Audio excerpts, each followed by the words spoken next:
영과 진리로 주일 예배를 하나님께 드리시겠습니다.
여호와여, 내 기도를 들으시며 내 간구에 귀를 기울이시고 주의 진실과 의로 내게 응답하소서. 아침에 나로 하여금 주의 인자한 말씀을 듣게 하소서. 내가 주를 의뢰함이니이다.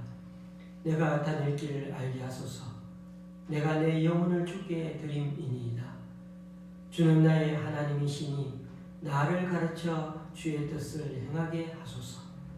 주의 영은 선하시니 나를 공평한 땅에 인도하소서. 주의 인자심으로 나의 원수들을 끊으시고 내 영혼을 괴롭게 하는 자를 다 멸하소서. 나는 주의 종이니이다. 아멘. 다 같이 사도신경으로 주님께 신앙 고백을 올려드리겠습니다.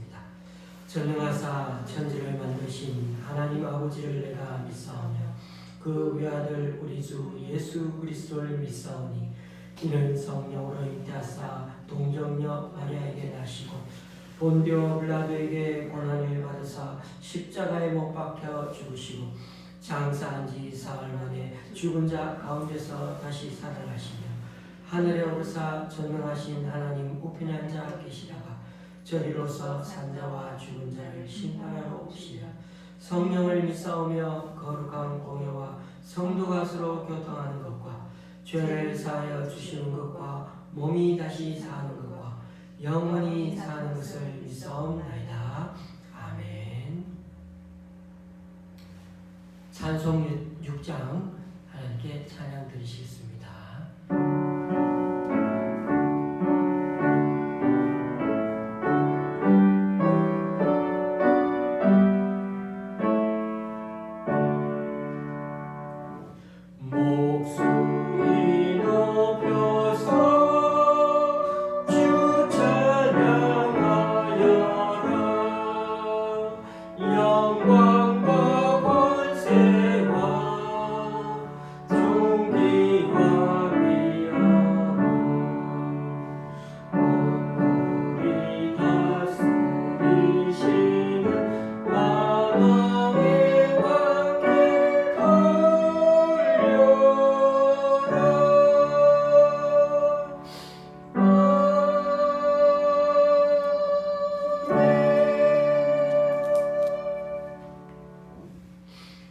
교독문 29권을 다 함께 교독하시겠습니다.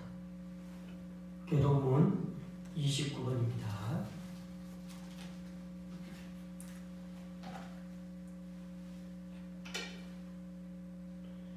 교독문 29권을 한 목소리로 함께 읽도록 하시겠습니다. 하나님이여, 찬송이 시온에서 주를 기다리오며 사람이 소원을 주께 이행하리이다. 기도를 들으시는 주여 모든 육체가 주께 나아오리이다.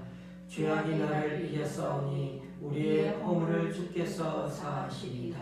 주께서 택하시고 가까이 오게 하사 주의 뜰에 살게 하신 사람은 복이 있나이다. 우리가 주의 집 곧 주의 성전의 아름다움으로 만족하리이다. 땅을 돌보사 물을 대어 심히 윤택하게 하시며 하나님의 강에 물이 가득하게 하시고 이같이 땅을 예비하신 후에 그들에게 곡식을 주시나이다. 초장은 양떼로 옷 입었고 골짜기는 곡식으로 덮였음에 그들이 다 즐거이 외치고 또 노래하나이다. 아멘. 찬송가 586장입니다.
배우신 주님, 비록 영상으로나마 이렇게 함께 주님을 바라보며 예배드릴 수 있게 하여 주시니 참 감사합니다. 늘상 얼굴을 보며 예배드리던 우리들이 12월 초부터 지금까지 함께 호흡하며 함께 얼굴을 맞대며 하나님께 그렇게 예배드리지 못하고 있습니다.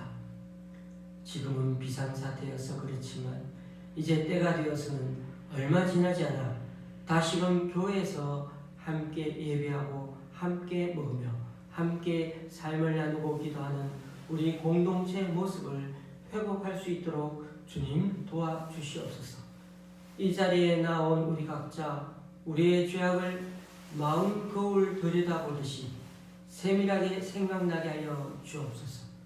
그리고 이 순간만 아니라 예배 내내 그 죄악들을 예수님의 보혈로 죄 씻음 받도록 용서 구하는 우리들 되게 하여 주옵소서.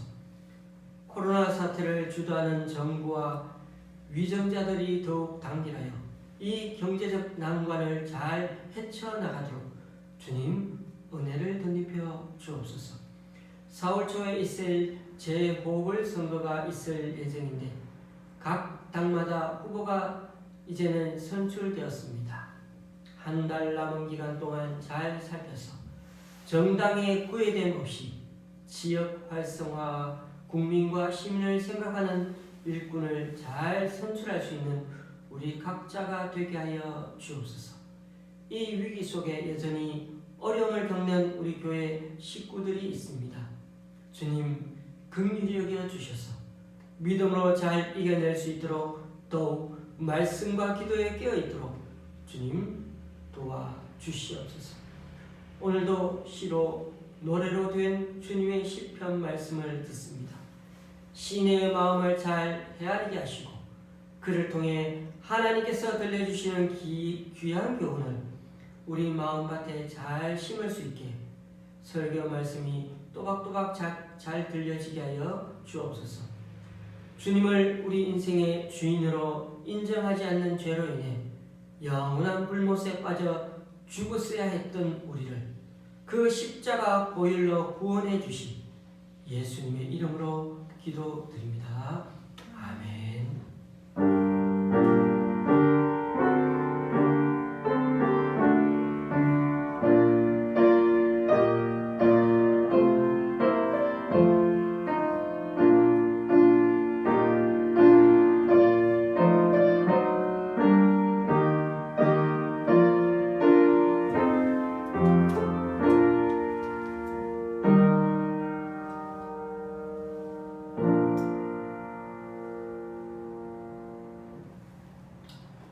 오늘 우리에게 주시는 하나님 말씀은 시편 57편 1절에서 11절까지입니다. 시편 57편 1절에서 11절까지입니다. 제가 가지고 있는 구약 성경은 842쪽입니다. 시편 57편 1절에서 11절입니다.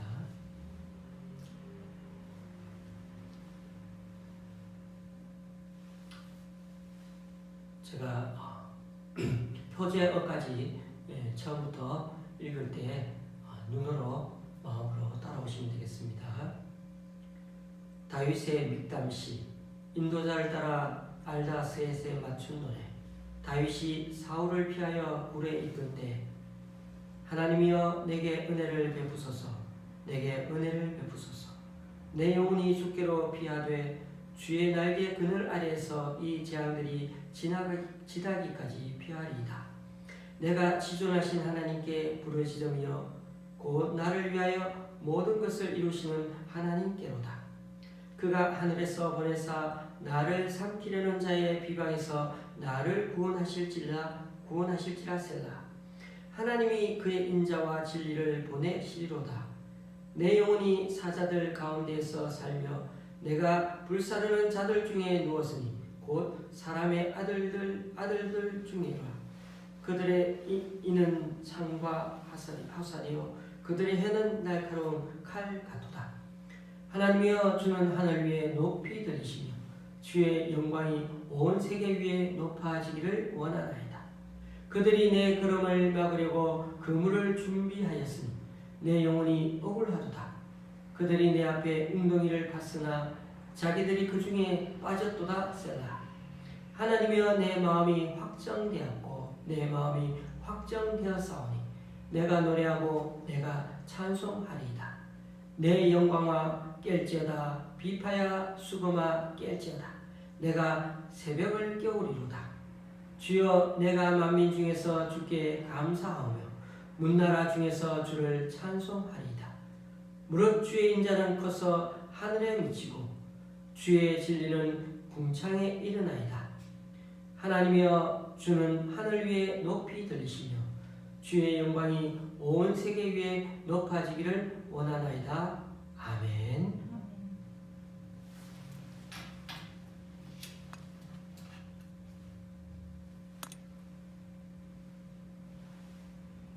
여러분은 시를 좋아하십니까?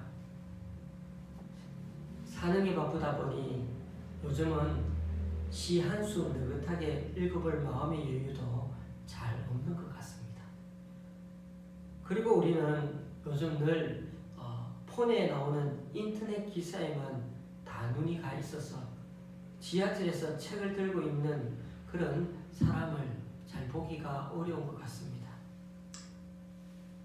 그런 마음을 갖고 우리는 한 1, 2분 안에 사실은 시를 후딱 다 읽고는 시인이 뭘 말하는지 알 것 같아 라고 쉽게 말해버릴 때가 많습니다.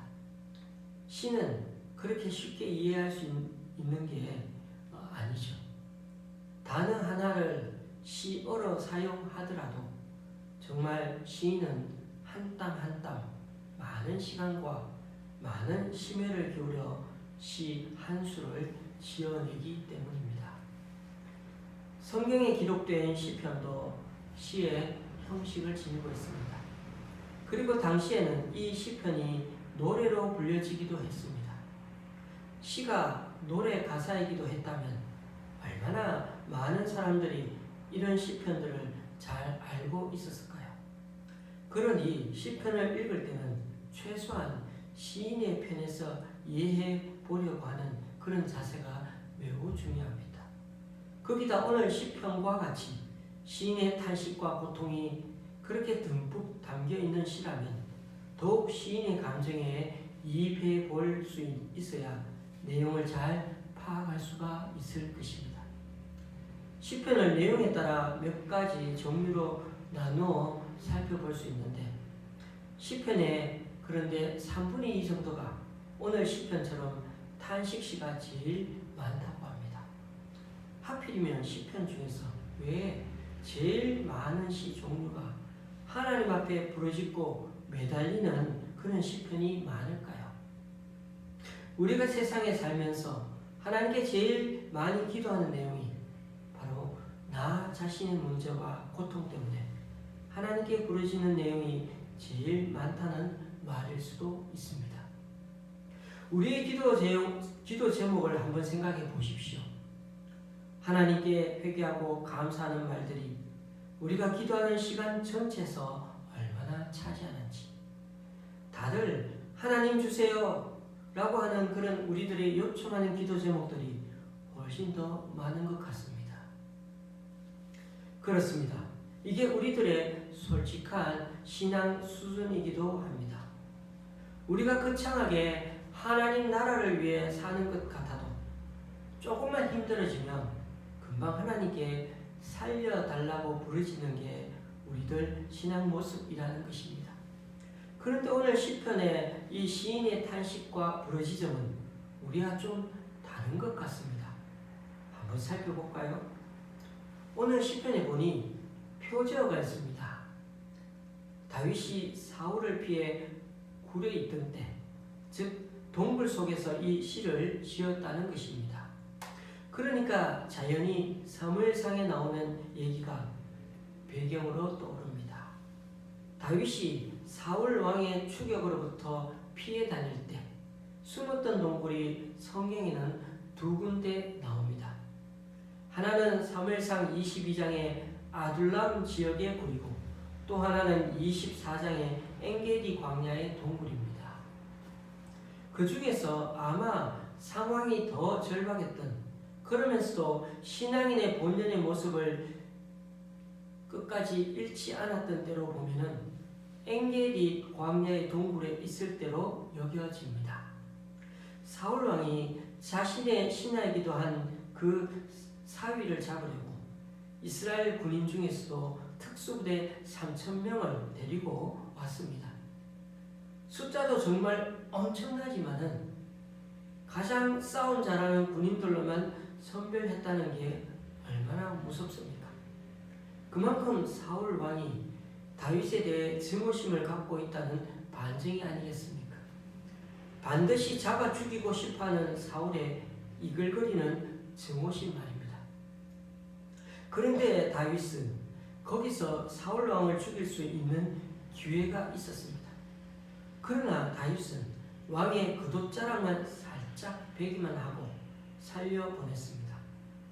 다른 사람들은 사울 왕을 원수로 또 패역한 군주로 보았을지라도 다윗은 그때까지만 해도 자신의 주군으로 하나님께서 기름 부어 세운 왕으로 보았던 것입니다. 바로 이 사건이 오늘 본문의 배경입니다. 오늘 본문은 이렇게 시작되죠. 하나님이여 내게 은혜를 베푸소서. 내게 은혜를 베푸소서. 바로 앞 시편인 56편도 이와 똑같이 시작됩니다. 시편은 앞뒤가 연결되는 시편들이 좀 있습니다. 쌍둥이 시편들이 좀 있죠. 시편 52편에 포악한 자와 53편의 어리석은 자가 모두 하나님이 없는 것처럼 자기 마음대로 횡포를 일삼는 자라고 했지요. 특히 53편의 어리석은 자는 시편 14편과 거의 비슷하고 쌍둥이 시편이고 또 로마서 3장에서도 인용된 적이 있다고 말씀드렸습니다. 오늘도 56편과 57편은 연결점이 있습니다. 56편은 다윗이 사울 왕의 칼을 피해 블레셋 가드 지방까지 도망갔는데 거기서도 붙어 있을 수가 없었지요. 왕의 칼날을 피해 도망갔는데 오히려 거기서 신분이 탄로가 나서 죽을 뻔했죠.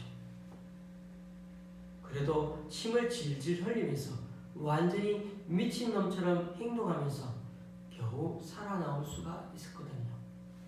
그러니 56편은 블레셋 사람들에게 혼쭐 나던 때를 생각하며 지은 시라면 57편은 다윗이 그 블레셋 가드에서 도망 나와서 다시 아둘람 굴에서 엔게디 굴로 계속 도망다니며 전전해야 했던 그 서글픔을 노래한 시가 바로 57편입니다. 계속되는 역경과 도망과 그런 힘든 가운데서 지었다는 거죠. 그래서 두 편 모두 집이 아닌 광야에서 살 수밖에 없었던 때를 노래하고 있어서 56편, 57편을 쌍둥이 시편이라고 불리기도 합니다. 다윗이 이런 상황에서 56편과 57편의 시를 연이어 지었다고 한번 생각해 보십시오. 그렇게 처량하고 슬픈 시절을 보내는 중에 은혜 베풀어 달라고 주님께 기도하는 마음으로 시를 지었던 것입니다. 1절을 보면 은혜 베풀어 달라는 말을 연속 2번 외치는 것처럼 피한다는 말도 2번씩이나 1절에서 하고 있어요. 그만큼 절박한 상태를 느끼게 해주지 않습니까?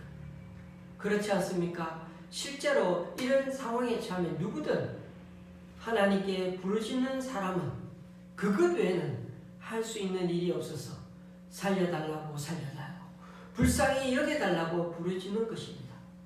다른 가능성이 1도 없는 그 다 막힌 상태에서 터져 나오는 외침이 바로 오늘 1절 말씀인 것입니다.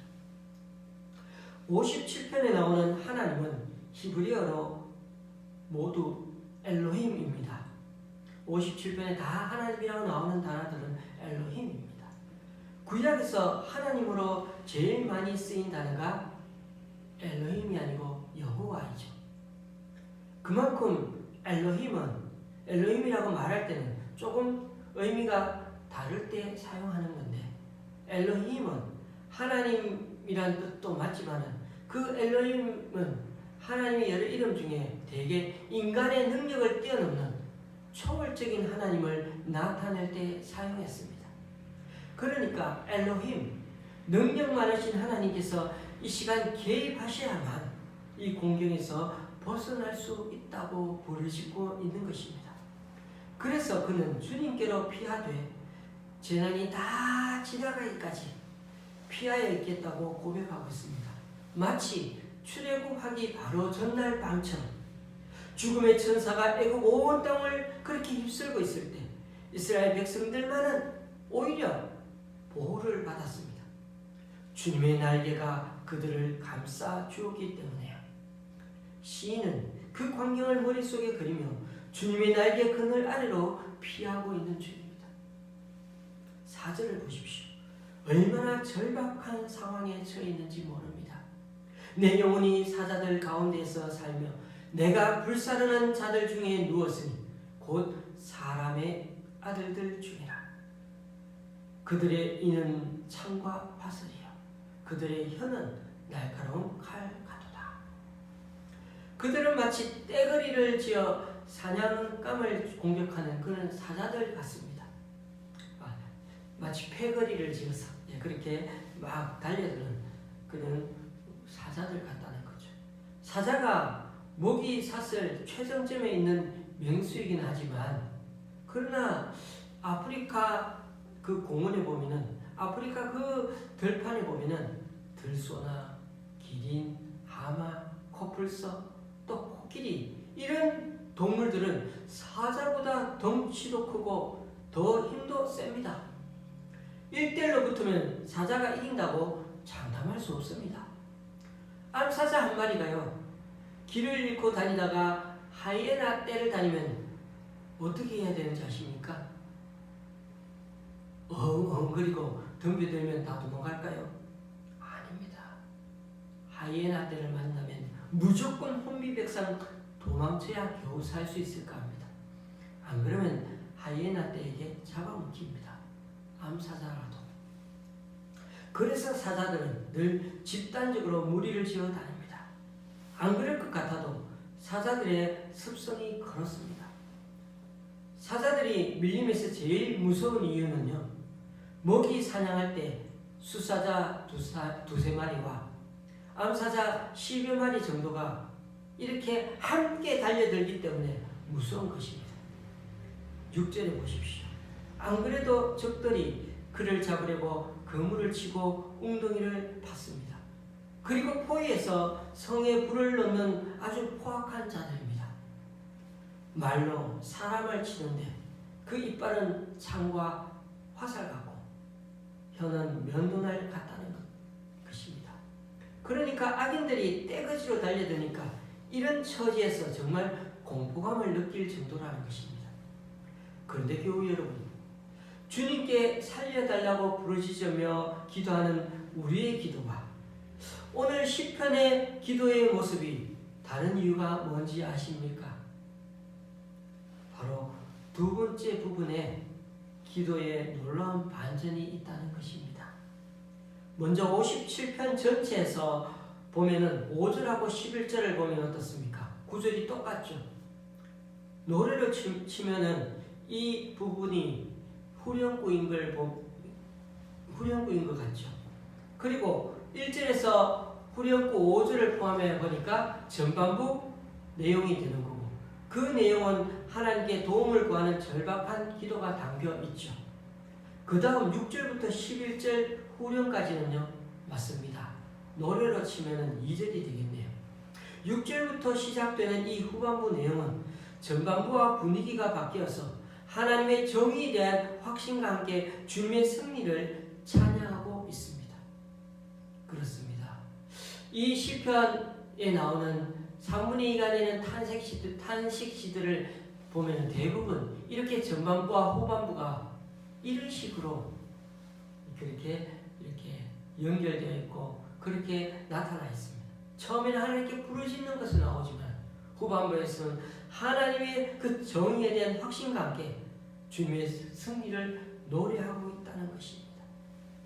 적들이 떼거지로 달려들면서 함정과 덫을 파놓고 다윗을 향해 점점 포위망을 좁혀오는 그 공포감을 느끼던 그의 마음 태도가 이 같은 시 안에서 전반부와 후반부가 왜 급격하게 달라졌을까요?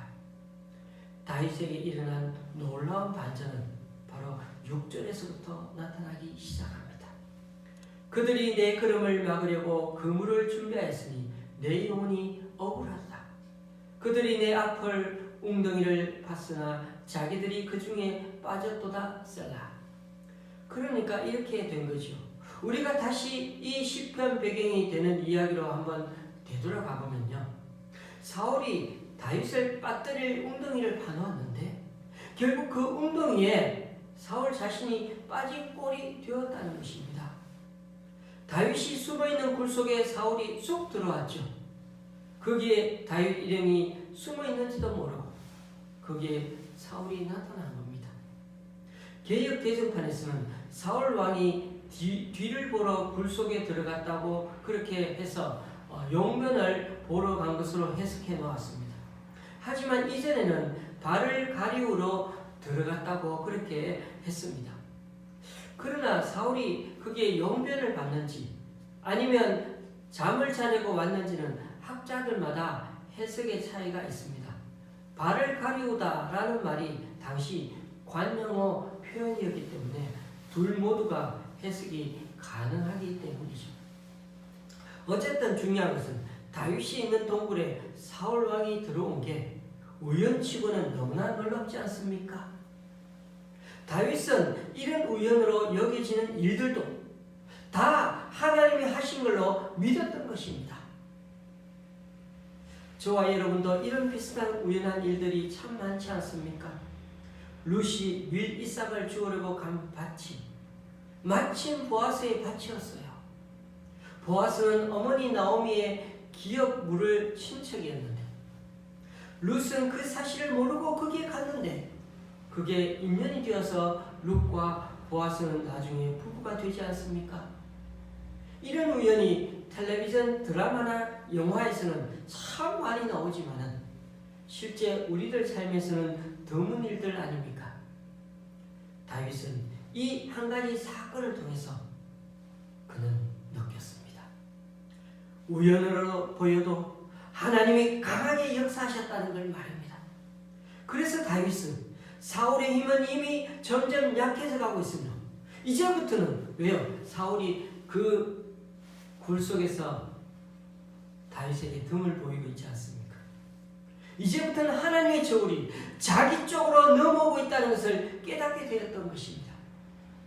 상대방이 참 강하게 보여도 실제로는 얼마나 두려움을 갖고 덤벼드는지를 알게 되면 상대방 마음이 어떤지를 알게 되면 우리는 무조건 두렵지는 않게 되는 것입니다.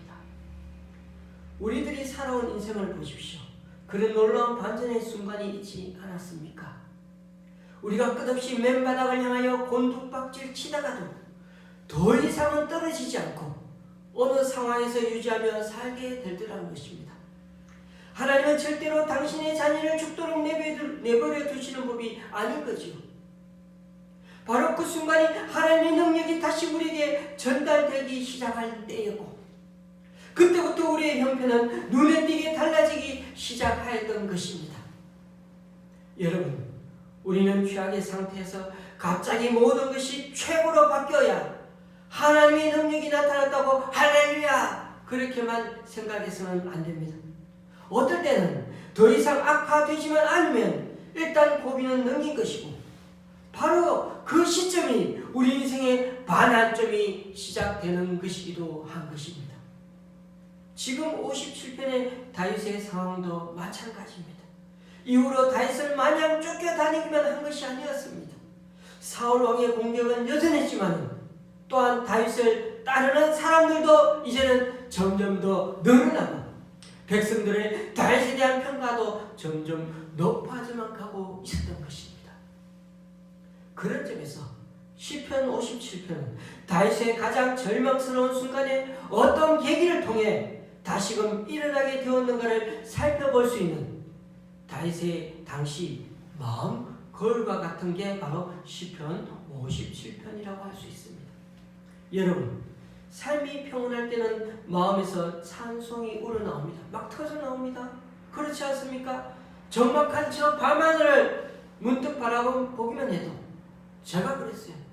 군대 가가 이등병 때 너무 힘들고 어렵지만은 정말 그 보초 쓰다가 하늘만 바라보도 그냥 주 하나님 지으신 모든 세계 내 마음속에서 그리워볼 때 제가 그 찬양을 막 3절 4절 그냥 다 외워가지고 보초 쓸 때마다 하늘을 바라보면 얼마나 찬양한지 모릅니다.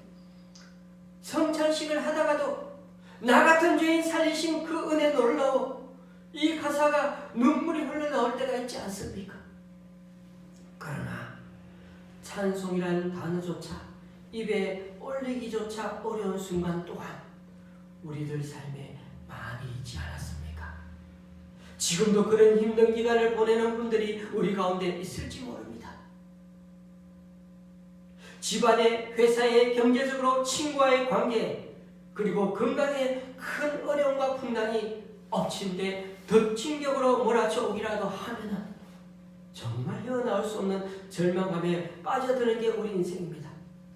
그런 점에서 오늘 다윗 시편들 중에 백미는 뭐니 해도 도저히 찬송할 수 없는 상황에 부르고 있는 그 찬송을 오늘 우리 시편을 통해 듣게 된다는 점에서 바로 반전이 있습니다.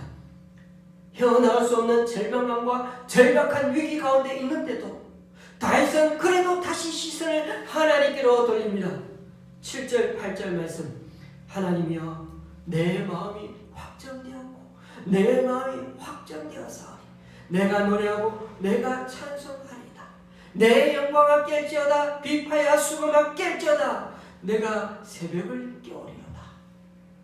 다윗은 자신의 마음을 자기를 잡으러 다니는 그 사울 왕에게 두지 않고 하나님께 두겠다고 고백합니다. 여기서 확정되다의 문자적인 뜻은 고정시키다입니다.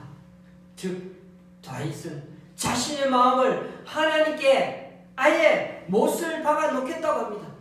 마치 다니엘과 세 친구가 뜻을 딱 한 군데로 정하고 살았듯이 그는 죽으나 사나 주님만 의지하고 살기로 작정한 것이며 육지 포구에 들어와서 닻을 내린 배처럼 신의 마음은 더 이상 이제 흔들리지 않습니다. 죽어도 좋다는 것입니다. 그래도 하나님만 믿고 배수진을 치겠다는 것입니다. 그리고 새벽을 깨운다는 것은 늘 영적으로 깨어있겠다는 의미이죠. 새벽은 깨우는 게 아니라 사실 따져보면 저절로 오는 게 새벽 아닙니까? 그럼에도 깨우겠다고 하는 것은 눈을 뜨고 있겠다는 거죠. 예. 자기가 눈을 뜨고서 새벽을 맞겠다는 것입니다. 더 나아가 새벽은 밤의 끝을 뜻합니다. 밤은 사람이 자는 시간이라 아무것도 할 수 없습니다. 하지만 하나님은 그렇지가 않습니다. 사람들이 자는 밤에도 여전히 역사하시는 분이십니다. 그래서 다윗은 새벽에 일어나 밤에 일어난 그 하나님의 역사를 직접 눈으로 확인해 보겠다는 것입니다. 그렇습니다. 다윗은 눈앞의 현 상황만 아니라 여전히 끊임없이 주도적으로 역사하고 계시는 그 하나님의 능력과 하나님의 주권을 눈앞에서 보는 것처럼 알게 된 것입니다.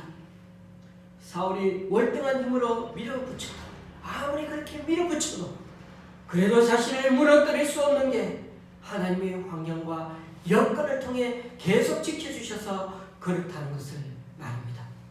시인은 하나님의 능력과 하나님의 일하심에 대해 점점 깨닫기 시작하니까 이제 무력하기만 하고 그렇게 부르짖는 사람만 아니라 찬양하며 노래하는 사람이 되었습니다. 그는 자기 영혼을 깨웁니다. 악기를 연주하며 노래를 부릅니다. 여전히 어둠이 그를 괴롭히고 있지만 그는 더 이상 어둠에 매몰된 사람이 아니라 새벽을 흔들어 깨우는 적극적인 신앙의 모습의 사람이 되었던 것입니다. 환경이 달라졌을까요? 아닙니다. 이런 걸 보면 악인들이야말로 결국 하나님의 공의에 아침 햇살에 쓰러지는 안개와 같은 존재에 불과하다는 것을 점점 깨닫게 되는 것이죠. 우리가 어느 정도 잘 인내하고 견뎌내면 다 악인은 너무 강해서 어쩔 수 없을 것 같아도 그 다음에는 하나님이 직접 손보신다는 것을 드디어 알게 되는 것입니다. 다윗이 사울의 등을 보면서 깨닫기 시작했던 것입니다. 우리가 아는 바대로 사울의 마지막 말로가 너무나 비참하지 않았습니까? 그러므로 이런 시편을 통해 다윗의 내면은 더욱 견고해지고 주님에 대한 믿음이 더욱 단단해져가게 되었던 것입니다. 이런 환난과 역경을 통해 한 단계 한 단계 믿음의 수준이 성장하게 되었던 것입니다. 이처럼 시인이 자기 영혼을 사로잡고 있던 두려움과 절망과 분노와 어둠에서 눈을 들어 하늘을 바라보자 돌연 그의 내면에 빛이 스며들었습니다. 이게 바로 다윗의 위기 극복 방식입니다. 코로나 상황이 너무 오래 가니까 피로감에 지쳐 이제는 점점 사람들 마음도 무덤덤해져 가고 있습니다. 코로나로 인해 경제가 여전히 어려워지고 사람들 관계도 예전처럼 활발하게 찾아가고 만나지도 못하니까 우울한 일들도 주변에 많이 생겨납니다. 그럼에도 이제 백신과 치료제가 점점 퍼져나가면서 내년 정도면 다시금 일상의 자리로 돌아가지 않을까 하는 막연한 기대감으로 살고들 있죠. 다들 이 고통의 시간을 잘 견뎌내어야 한다면 그렇게 견뎌내야 한다면서 여러 가지 광고와 홍보가 긍정적으로 그렇게 우리에게 긍정적인 면을 심어주면서 그렇게 지금도 우리를 그렇게 함께 이끌어가고 있습니다. 맞습니다. 한참 겨울 파카 입고 다니다가 갑자기 날씨가 풀리고 좋아지니까 이번 주부터 이젠 좀 덜 두꺼운 옷차림으로 사람들을 그렇게 돌아다니는 걸 봅니다. 지난주부터 코로나 그러다가 어느 순간에 백신도 맞고 하니까 전염병에 대한 두려움에서 좀 가벼우실 때가 언젠가는 이제 찾아오겠죠. 어떻게 보면 하나님 편에서는 그게 더 문제일 수 있습니다. 암흑같이 어둡고 세상의 무게가 온통 우리를 짓누를 때 우리는 누구의 힘으로 이 어려운 시기를 극복해내느냐가 아주 중요합니다. 어거지로 자신의 힘으로 이겨낸 사람은 자신의 의지를 더 믿고 살아가게 될 것이겠죠. 이 코로나를 통해 하나님만 의지하고 하나님만 바라보라고 하시는 그 하나님의 사인과 표적을 무시하고서 백신과 과학, 의학의 힘으로 이겨낸 것으로 우리가 다 받아들이게 되면 이 질병을 통한 하나님의 뜻을, 하나님의 경고를 우리는 제대로 파악하지 못한 게 될 것이고 교회와 성도들 또한 제대로 된 회개와 하나님에 대한 바른 신앙 태도로 회개하는 것을 점점 잃어버리게 될 수가 있습니다. 물론 앞으로 이보다 더 어려운 상황이 전개될 때 온라인 예배가 대안이 될 수가 있습니다. 그러나 온라인 예배로 인해 지금 눈앞에 버젓이 벌어지고 있는 안일한 예배 태도들을 보십시오. 이것 또한 역행하는 이 시대의 문제점으로 부각되고 있는 것도 사실이지 않습니까? 점점 하나님께 예배하는 우리의 태도가 아니라 목사의 설교 한번 듣는 거로 예배 드렸다고 착각하도록 만드는 게 현재 온라인 예배의 커다란 맹점으로 자리 잡기 시작했습니다. 우리가 다시금 다윗의 시편 말씀을 묵상하면서 위기를 위기로만 보지 않기를 원합니다. 그 고통과 힘듦 속에서 하나님의 뜻과 바람도 있고 또 인도하심과 역사하심도 있다는 것을 볼 수 있어야만 합니다.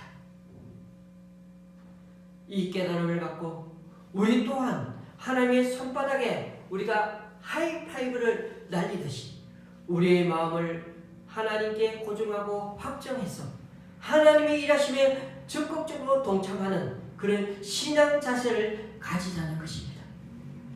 바람이 불면 풀은 당연히 바람 부는 대로 눕겠지요. 버티는 것만이 능사가 아닙니다. 바람이 불면 누워서 바람을 피해야 하고 힘들어 울기도 하지만 그러나 바람이 좀 잦아들면 툭툭 털고 일어나 허리를 세우면 됩니다. 우리가 예배를 비대면으로 전환한 것도 같은 이유입니다. 바벨론의 포로로 잡혀갔던 다니엘이 예루살렘을 향해 난 그 창문 앞에 엎드려 하루에 3번씩이나 기도했던 것처럼 오늘 우리가 드리는 예배 또한 더욱 경건하고 창문 앞에 엎드려 하루에 3번씩 그렇게 나아가는 것처럼 우리의 시간도 더 정성스럽게 주님 앞에 나아가는 자세를 잊어버리면 안 된다는 것입니다. 그것을 잊어버리면 진짜 우리는 지는 것이 됩니다. 알맹이를 잃어버리면 지는 것이 됩니다. 본질을 잃어버리면 지는 것이 됩니다. 다윗은 적들의 공격 앞에 우리들이 하듯이 하나님의 은혜를 간절히 구했습니다.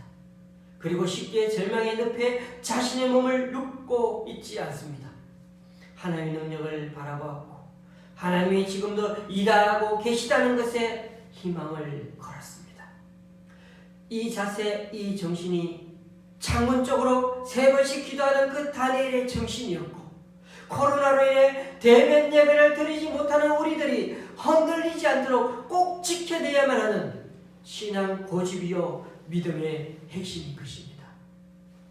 부디 우리 각자가 다윗의 시편 신앙 정신을 갖고 이 코로나 현실에서 하나님의 뜻과 일하심 그리고 그 인도하심을 알고 우리의 마음을 확장하여 제대로 섬기고 따라가는 하나님의 사람들이 다 될 수 있기를 주님의 이름으로 간절히 축원합니다. 기도하시겠습니다.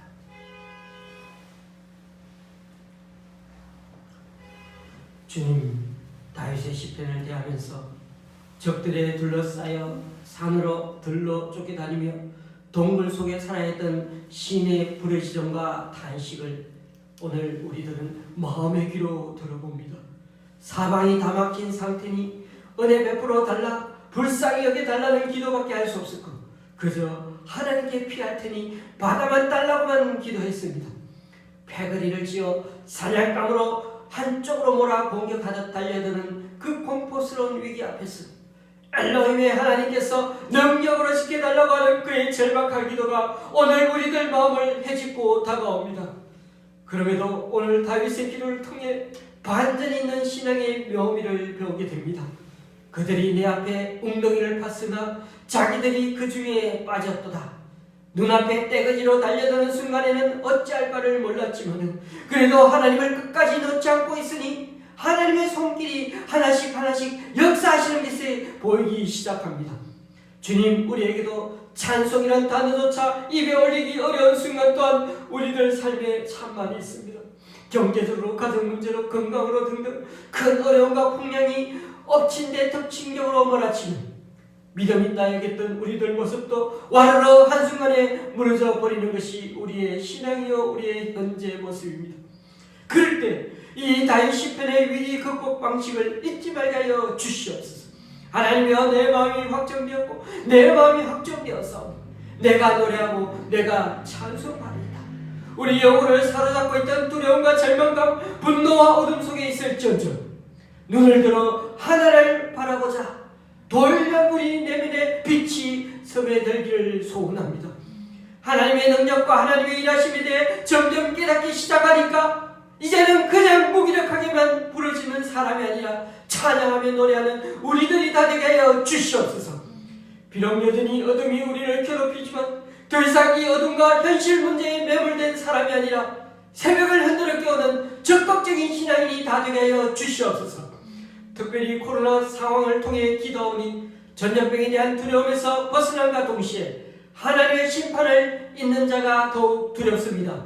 이 어려운 시기를 극복해내되 창조주 하나님의 냉엄한 심판의 손길을 기억해내고 앞으로도 더욱 겸허해져서 세속 문화를 따르지 않고 오직 주님의 방식대로 사랑하며 섬기며 살아가는 교회와 성도들이 먼저 되게 하여 주시옵소서. 예수님의 이름으로 기도드립니다. 아멘. 찬송 540장입니다.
기도하시겠습니다.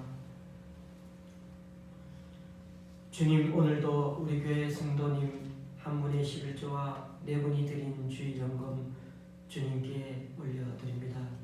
또한 김천의 권사님이 강동구 교회 기관에서, 수서의 집사님 가정에서, 성북구 교회에서, 그리고 타교의 성도님이 귀한 헌금을 주님께 올려드립니다. 이분들의 헌신과 섬김 귀하게 받아주셔서 이분들을 통해 하나님 나라가 더욱 확장되게 하여 주시옵소서. 또한 오늘 이 시간 우리 각자 여러 모양으로 드린 헌금들 기뻐 받아주시고 쓰이는 곳마다 귀한 결실 맺게 하나님의 크신 은총으로 덧입혀 주옵소서. 시인 다윗은 도저히 찬송할 수 없는 상황인데도 불구하고 시로 찬송을 부르고 다시 시선을 하나님께로 돌렸더니 참으로 신기한게도 우연을 가장한 하나님의 역사하심과 일하심이 점점 영안이 열려 보이기 시작했습니다. 그리고 그 이후로 그는 하나님에게로 마음을 고증하고 확증하기 시작했습니다. 마치 다니엘과 세 친구가 그 어려운 타국에서의 힘든 상황에서도 하나님께로 못쓸 바가 뜻을 정하였던 것처럼 우리들 또한 하나님의 손바닥에 하이파이브를 날리듯이 하나님의 일하심에 적극 동참하는 마음으로 이제는 주세요 주세요만 하고 부르짖는 기도가 아니라 더 나아가 찬양으로 감사로 주님께 적극적으로 기도하는 모습으로 바뀌는 우리들 다 되게 하여 주시옵소서. 우리가 지금까지 믿어왔던 하나님이야말로 진정 내 편이시며 다 잠자는 밤에도 여전히 하나님 백성을 위해 쉬지 않고 일하시고 역사하시는 분임을 믿는 우리 되게 하여 주옵소서. 그러므로 눈에만 보이는 상황만 걱정하고 염려할 게 아니라 우리들 삶에 우연을 가장하여 여전히 주도적으로 역사하고 계시는 하나님의 손길을 우리 또한 영안이 열려 볼 수 있게 하여 주시고 밤에 일어난 하나님 역사를 직접 확인해 보겠다며 새벽에 일어나는 심정으로 주님을 바라보고 사모하는 우리들 다 되게 하여 주옵소서. 아무리 왕같은 월등한 힘과 권위로 밀어붙인다 해도 그래도 능력의 하나님 엘로힘의 하나님이 우리 편임을 믿고 이번 한 주간도 마음을 확정하고 확정하여 주님의 역사하심을 우리들 삶 한복판에서 경험하며 살아가는 우리 모두가 되게 하여 주옵소서. 예수님의 이름으로 봉헌 기도드립니다. 아멘.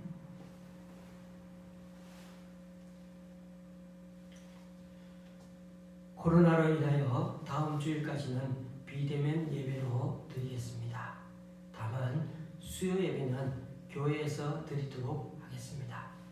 수요 설교는 앞으로도 인터넷으로 올리도록 하겠습니다. 강순남 권사님이 그 손주 이번에 태어난 쌍둥이 손주들이 손녀, 손자 순서로 그렇게 태어났는데 아이 이름이 지원이, 시원이라고 합니다. 지원이, 시원이가 산후조리원에 엄마와 함께 있는데 건강하게 잘 지내다가 3월 17일에 그렇게 집으로 돌아갈 수 있도록 꼭 기도 부탁드리겠습니다. 찬송가 218장입니다.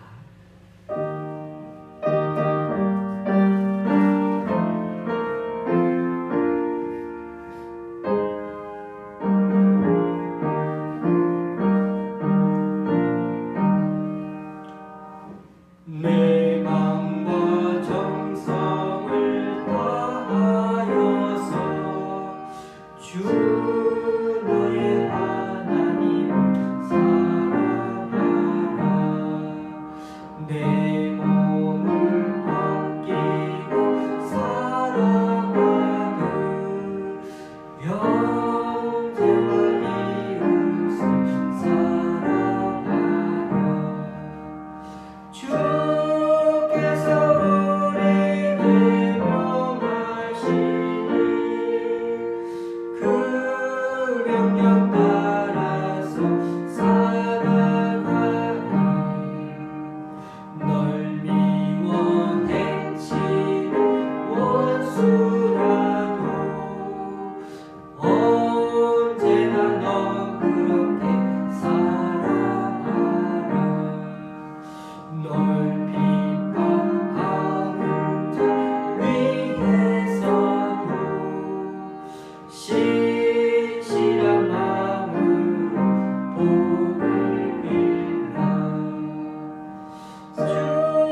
죽으셨다. 속죄 큰 사랑 받으리고 생명과 합쳐 충성하리.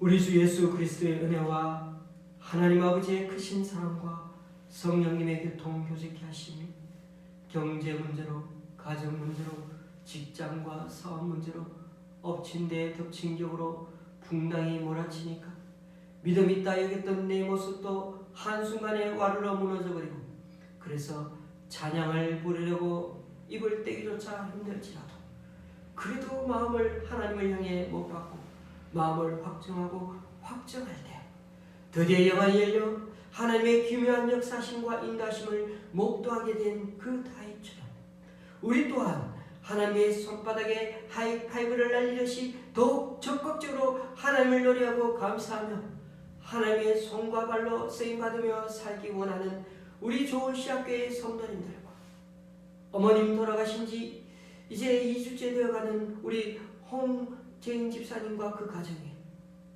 또 이번 주에 부친이 돌아가신 지 추모 1주기를 맞는 이창세 집사님 가정에, 그리고 이 시간 온라인 예배로 함께하는 분들 위해 이제부터 영원히 함께 하시길 간절히 축원하옵나이다.